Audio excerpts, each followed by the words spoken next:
De um modo bastante geral, nós podemos dizer que cultura é aquilo que um indivíduo ou uma coletividade, um conjunto de pessoas, é em sua essência, o que pensa, o que gosta, como raciocina, como vê o mundo. Se junto, melhor, ao lado da palavra cultura, nós adicionarmos a palavra espírita, ora, cultura espírita é pensar de acordo com aquilo que o espiritismo traz. Ora, basicamente, de um modo bem rápido, o que a gente pode entender que o espiritismo fornece ao homem na Terra?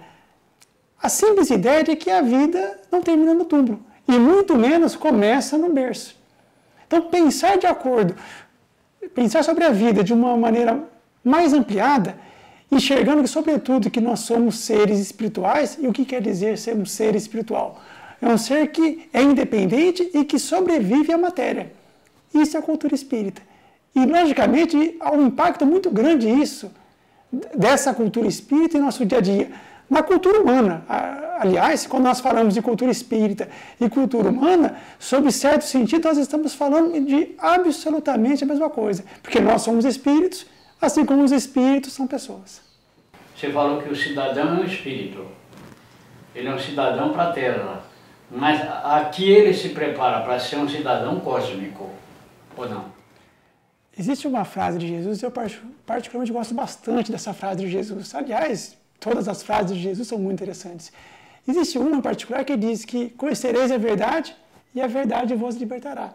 Essa é a proposta do Espiritismo. E quando nós falamos que essa é a proposta do Espiritismo, é a proposta das pessoas que aqui, para fins até didáticos, nós chamamos de espíritos superiores, de espíritos, sobretudo, interessados em contribuir com a humanidade e mostrar que, de fato, a realidade que nós vivemos, aquela realidade que nós enxergamos com os nossos olhos, tocamos com as nossas mãos, enfim, aquela realidade que nos chegam por meio dos nossos sentidos físicos, é apenas parte da história.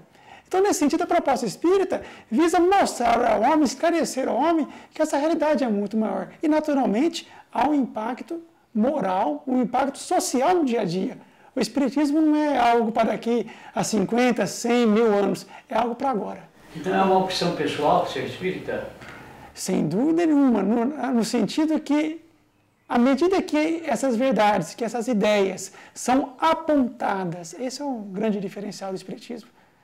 Os espíritos, as pessoas, enfim, os indivíduos, de livre e espontânea vontade e com muito boa vontade, apontam os caminhos. Ora, se esses caminhos estão dentro da lei de Deus, naturalmente cada um percorre esses caminhos à medida que, primeiro, vão se sentir confortáveis, felizes por participar por caminhar nesses caminhos, e, naturalmente, se a gente vai fazer alguma coisa feliz, de boa vontade, é algo espontâneo, algo que depende apenas do interesse nosso.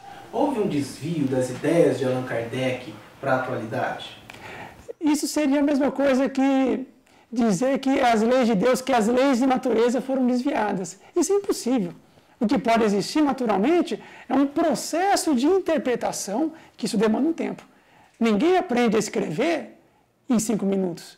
É inerente ao ponto que nós estamos aqui na Terra. Nós, que eu digo, espíritos. Então, naturalmente, se nós olharmos para todas as pessoas que tomaram contato com as ideias de Allan Kardec, cada uma vai estar num estágio diferente. Assim como a gente olhar para uma classe de alunos, de matemática, de português, cada um vai estar num ponto diferente, mas o professor, com as suas ideias, ele está lá.